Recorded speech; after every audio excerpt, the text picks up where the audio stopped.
What's up, everyone, and welcome to another Bitcoin market update. In these videos, you will learn how to use technical analysis to break down different cryptocurrencies and forecast potential price movements in them. And you'll also see where we are looking to buy and sell some of these different cryptocurrencies in the process. So let's get started here with Bitcoin on the monthly time frame, and we'll talk about what we're looking at. So we got this increase in bull volume last month, pretty bullish candle. Some resistance here at the R3, which is up here about 63.3. So that's the main resistance level that we're looking at there. If we look at the weekly time frame, what we can see is we had this what we would call a Darth Maul candle with a long upper wick and a long lower wick. And we went up and grabbed the liquidity above here and grabbed the liquidity below here, and that's why I have this green check mark. Once these candles print, it can be difficult to see where the price might be moving next, if it should continue downwards or if it should continue upwards. I personally think that this is a bullish candle, and the reason for that is because it went down and grabbed the liquidity below this low, and then closed back above, back pretty high, up here at about 56,264.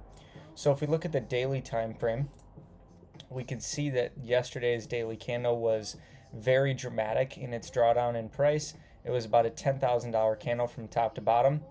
But you can see that these two support levels, the blue zone right here and this gray zone, have kind of short-term supported price. So if we look at the 3-day time frame, the blue zone right here is this black candle from back here. And if you're looking for, how you know this is a support zone, it's just the trend. So we're always looking for the trend, and in this case, we have our low, high, higher low, higher high. And once we see both of these candles close above this high, this candle where people were selling, evidenced by the bear volume, is telling us that if we retest this level, the people that were selling here are going to buy back their Bitcoin. And that's what happened right here.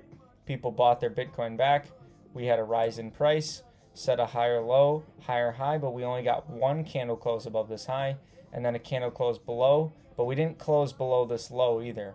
So this candle is, in my opinion, a candle that was signifying that we're going down to grab some liquidity below this low and this low here, meaning we're triggering some stop losses so large players can fill their positions.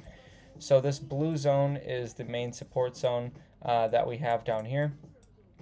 These other two zones, the gray zones that you're seeing, are on the daily time frame. If we look at these, this is our daily zone from back here on March 23rd.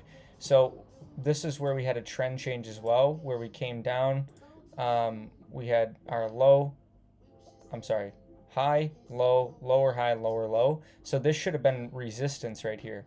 But we pushed right through it, and when we retested here, it was strong support, and then we went on this 16+% rise in price. Now we're retesting that zone again. You can see we wicked through that, but that was, in my opinion, to grab the liquidity below this low. And now we'll see if the price is supported on this level. You can see we also have the daily pivot level here that is supporting price, and we have this gray daily level right here, which was resistance right here, and then once we went above it, it's trying to hold it as support right now.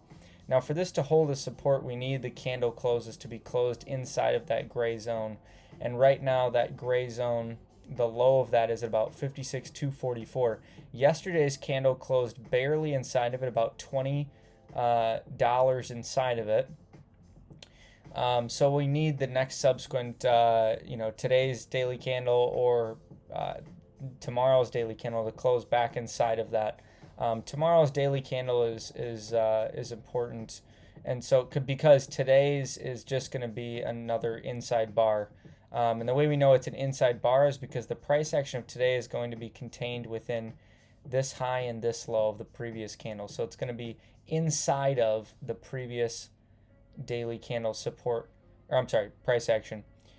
So you can see I have my long tool already drawn on here. I am going long here with my stop loss below this wick because I think that the downturn is over, and I'll be targeting a minimum of 72K, which is about a 29% gain in price.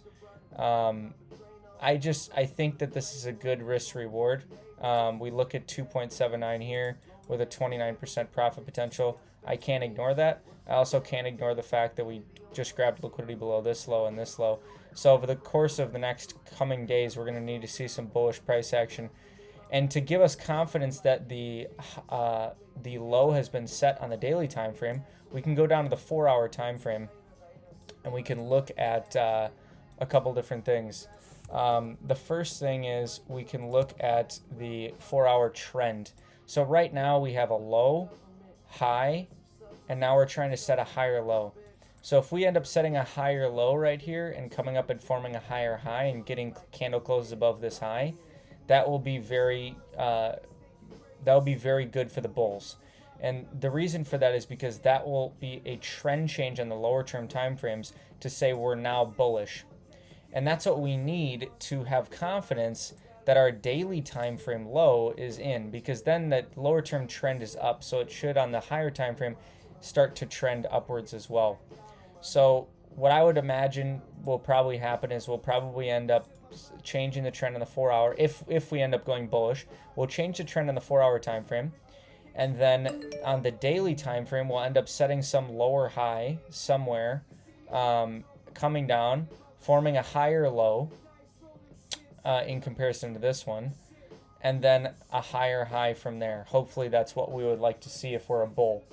So on the 4-hour time frame, you can see that we had a sharp drawdown in price over the last couple hours, but now in this candle we're trying to pull up from there, and this candle closes in about 1 hour and 42 minutes.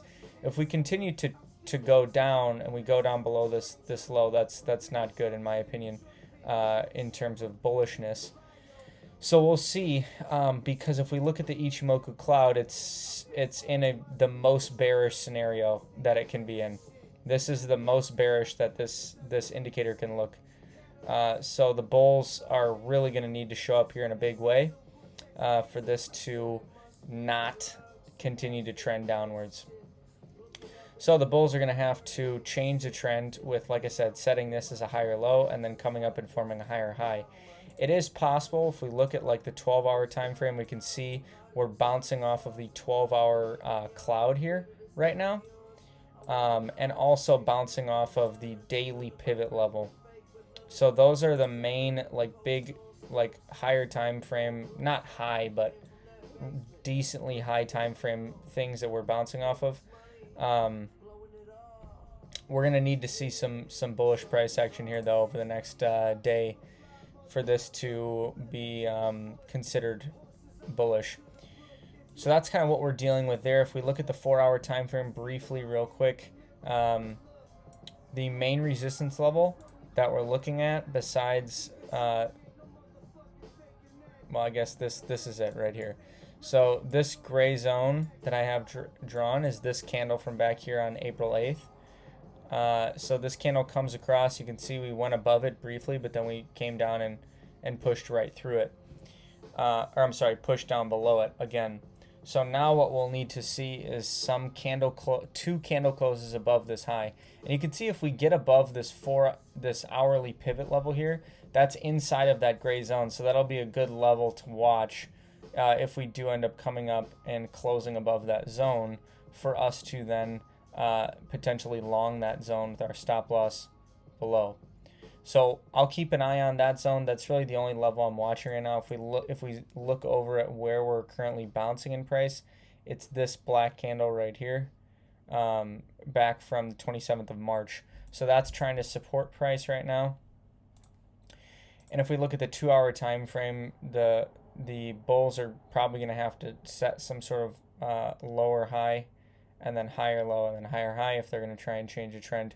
So we'll see what they end up doing. Like I said, the daily is a very important level to watch. So that's all I got for this one, guys. If you like this video, give it a like down below and subscribe for future educational content around cryptocurrency and blockchain technology. And until next time, onward and upward.